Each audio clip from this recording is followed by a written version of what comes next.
ఇప్పుడు front part వచ్చేసి cross cutting అనమాట. ఇది క్రాస్ కటింగా స్ట్రైట్ కటింగా అనేది ఆల్రెడీ నా వీడియోస్లో చెప్పాను. క్రాస్ కటింగ్ అయితే ఏ విధంగా కట్ చేయాలి, స్ట్రైట్ కటింగ్ అయితే ఏ విధంగా కట్ చేయాలి అని చెప్పేసి అని. మనం హ్యాండ్స్ కట్ చేసాను చూసారా, ఇది క్రాస్ కటింగ్ పెట్టాను. ఇది హ్యాండ్ కట్ చేసే పొజిషన్ ఉంది కదా, ఆ హ్యాండ్ కటింగ్ చేసిన పొజిషన్లో ఈ విధంగా మనం ఫ్రంట్ పార్ట్ కట్ చేసుకోవచ్చు. ఇట్లా స్ట్రైట్గా పెడితే స్ట్రైట్ కటింగ్ వస్తుంది. ఈ విధంగా మనం ఏంటంటే ఇదే లైన్ ఈ విధంగా క్రాస్గా వేసేస్తే క్రాస్ కటింగ్ అనమాట, ఫుల్ క్రాస్ వచ్చేస్తుంది. మనం హ్యాండ్స్ అయితే కట్ చేసిన ప్లేస్ ఉంది కదా, ఆ ప్లేస్లో మంచి క్రాస్ వస్తుంది అనమాట. ఇప్పుడు మనం క్రాస్ కట్ చేసేద్దాం. బ్యాక్ పార్ట్ని ఈ విధంగా క్రాస్గా పర్చేసుకోవాలి. ఇప్పుడు షోల్డర్ అనేది యువతలకి రాకూడదు, బయటికి రాకూడదు. అవతల నెక్ వచ్చింది చూసారు కదా, ఆ నెక్ కొంచెం బయటికి వెళ్ళినా ప్రాబ్లం లేదు, ఎందుకంటే అది నెక్ కటింగ్ అయిపోతుంది కాబట్టి ప్రాబ్లం ఉండదు. షోల్డరు అంతా, ఈ ఆర్మ్ హోలు ఇక్కడ అన్నీ కరెక్ట్గా ఉండాలన్నమాట. ఇప్పుడు బ్యాక్ సైడ్ స్ట్రైట్గా బ్యాక్ నెక్ దగ్గర ఆ విధంగా స్ట్రైట్గా లైన్ తీసుకోవాలి. బ్యాక్ నెక్ దగ్గర, షోల్డర్ దగ్గర కూడా స్ట్రైట్గా ఒక లైన్ యాజ్ ఇట్ ఈజీగా. అలాగే ఆర్మ్ హోల్ కూడా సేమ్ యాజ్ ఇట్ ఈజీగా ఈ విధంగా మార్కింగ్ చేసేద్దాం. ఎందుకంటే ఆల్రెడీ మనం బ్యాక్ పార్ట్లో మార్జిన్ పెట్టేసాం కాబట్టి దీనికి ఫ్రంట్ పార్ట్కి ఏంటంటే బిఫోర్గానే మనం మార్జిన్స్ యాడ్ చేసేస్తున్నాం అనమాట. ఇప్పుడు ఈ సైడ్లో ఏంటంటే కొంచెం క్రాస్ తీసుకోండి. కొంచెం క్రాస్ తీసుకుంటే ఏమైందంటే ఈ క్రాస్ వలన ఫ్రంట్ పార్ట్లో ఏదైనా షేప్ కొంచెం లూజు టైట్ కొంచెం మార్జిన్ కూడా యూస్ఫుల్ ఉంటుంది కాబట్టి కొంచెం క్రాస్ తీసుకోండి ఈ విధంగా. ఇప్పుడు బ్యాక్ పార్ట్ నుంచి ఫ్రంట్ పార్ట్కి నీట్గా ఈ విధంగా మార్కింగ్ చేసేద్దాం. ఇప్పుడు మనకి షేప్ పట్టి అంటే బాక్స్ పీస్ షేప్ పట్టి మనమే క్రియేట్ చేయాలి, ఎందుకంటే ఇది మెజర్మెంట్ బ్లౌజ్ కాబట్టి షేప్ పట్టి మనమే క్రియేట్ చేయాలి.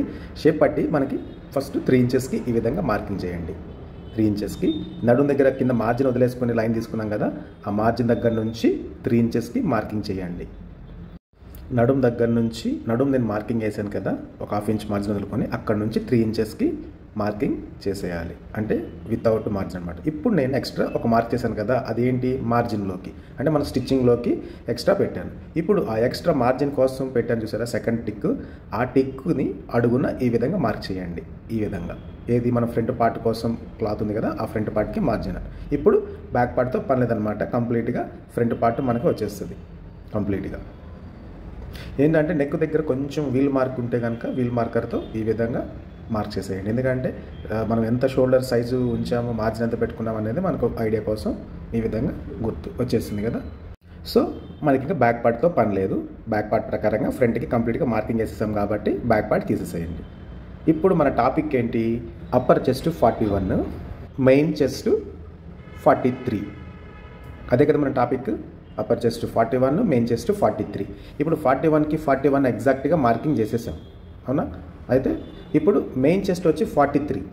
మెయిన్ చెస్ట్ యొక్క మెజర్మెంట్ అప్పర్ చెస్ట్కి పెడితే ఆర్మ్ హోల్ దగ్గర లూజ్ అయిపోతుంది, ఆర్మ్ హోల్ సరిపోదు, ప్లస్ చెస్ట్ పార్ట్ మొత్తం లూజ్ అయిపోతుంది, అండర్ ఆర్మ్స్ మొత్తం బ్లౌజ్ ప్రాబ్లం అయిపోద్ది అనమాట.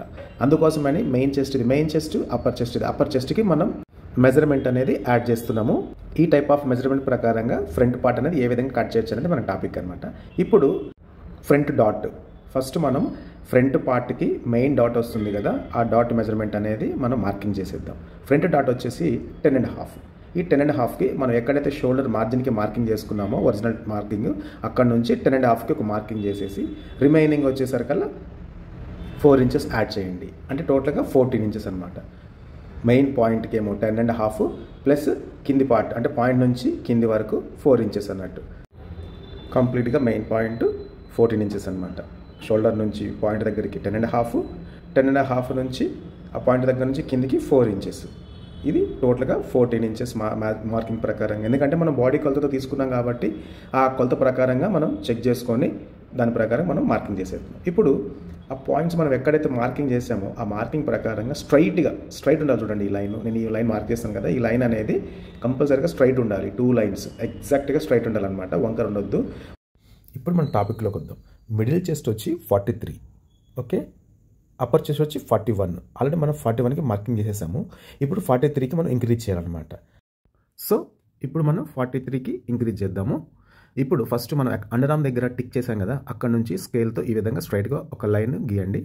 ఇప్పుడు ఆ స్ట్రైట్గా గీసిన లైన్ ప్రకారంగా ఈ విధంగా మెజర్మెంట్ టేప్ పెట్టి మిడిల్ చెస్ట్కి ఇంకొక లైన్ గీసాం కదా, ఆ లైన్ మీద పెట్టేసి టేప్ని 43 ఇంచెస్ అనేది మార్కింగ్ చేయండి, మెజర్మెంట్ చేయండి. ఏది ఉక్స్ పట్టి దగ్గర 43కి మార్కింగ్ చేసేయండి. మిడిల్ చెస్ట్ 43 కాబట్టి ఉన్న మెజర్మెంట్ కానీ కొంచెం అవతలకు జరిగిందనమాట. మిడిల్ చెస్ట్ అవతలకి వచ్చేసింది అనమాట. ఇప్పుడు అవతల నుంచి ఈ మిడిల్ పాయింట్ 10.5 అనేది వచ్చింది కదా, అలాగే ఉక్స్ పట్టి నుంచి కూడా ఎంత సైజు రావాలనేది మనం క్రియేట్ చేసుకోవాలన్నమాట. ఎంత రావాలి? 5/5. మనం 5/5 అనేది మిడిల్ పాయింట్కి మార్కింగ్ చేసేయాలన్నమాట. ఈ 5/5 అనేది మనం ఎక్కడైతే మిడిల్ చెస్ట్ 43 ఇంచెస్కి మార్కింగ్ చేసుకున్నామో అక్కడ నుంచి ఈ మిడిల్ పాయింట్కి ఈ విధంగా 2 టైమ్స్ మార్కింగ్ చేసేయాలి.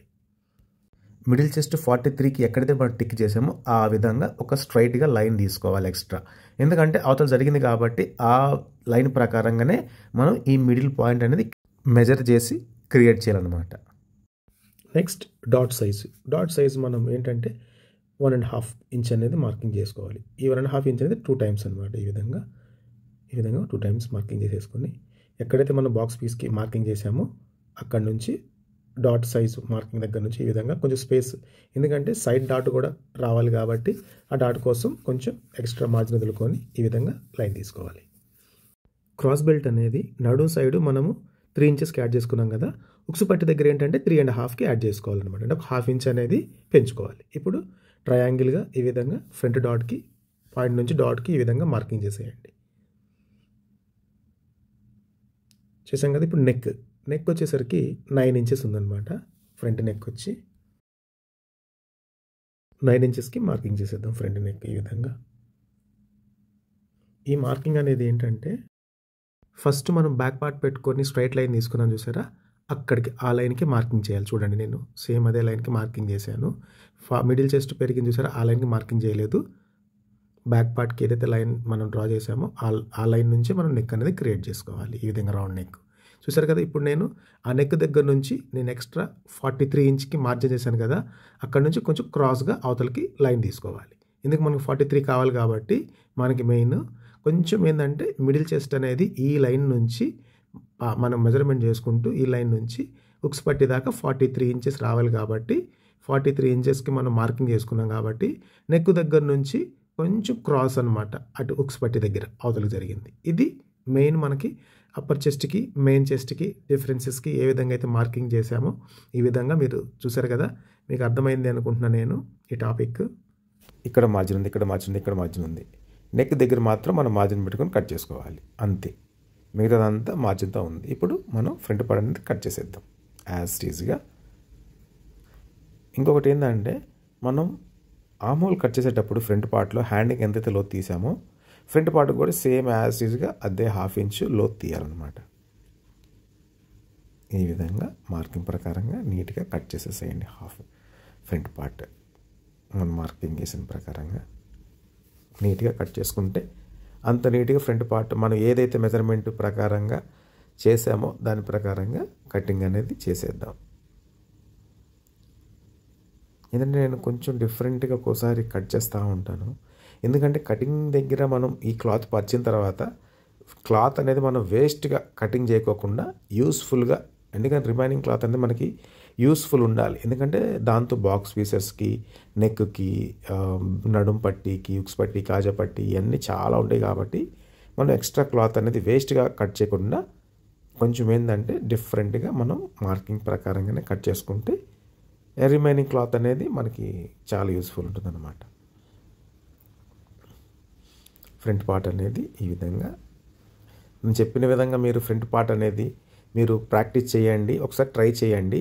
ఎందుకంటే ఎప్పుడైనా అప్పర్ చెస్ట్ మిడిల్ చెస్ట్ అనేది ఈ విధంగా మెజర్మెంట్ అనేది కొంచెం డిఫరెంట్గా వచ్చినప్పుడు నేను చెప్పిన ప్రకారంగా మీరు కట్ చేసి కుట్టినట్టయితే 100% కాదు, 1000% కాదు, ఎక్కువ పర్సెంట్ బ్లౌజ్ అనేది ప్రాపర్గా సెట్ అవుతుంది అనమాట. అంటే దేని మెజర్మెంట్ దానికి ఇస్తున్నాం.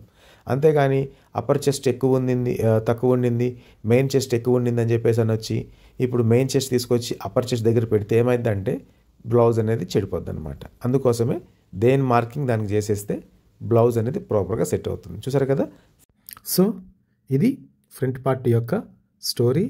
అర్థమైందో లేదో కామెంట్ సెక్షన్లో కామెంట్ చేయండి, లైక్ చేయండి, షేర్ చేయండి, సబ్స్క్రైబ్ చేయండి. ఎనీ టాపిక్స్ నాకు కామెంట్ సెక్షన్లో కామెంట్ చేసి ఏంటంటే నేను చెప్పినది మీకు అర్థమైందా లేదా, ఇంకొకటి ఏదైనా డౌట్స్ ఉన్నా కూడా నాకు మీరు కామెంట్ సెక్షన్ ద్వారా నాకు మీరు కామెంట్ చేయొచ్చు. ఓకే.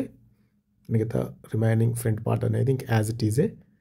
కాకపోతే ఏంటంటే మెజర్మెంట్స్ అనేది ఏ విధంగా చేయొచ్చు బ్లౌజ్ పర్ఫెక్షన్ కోసం అనేది నా టాపిక్ అనమాట. Okay. Thank you for watching. Bye.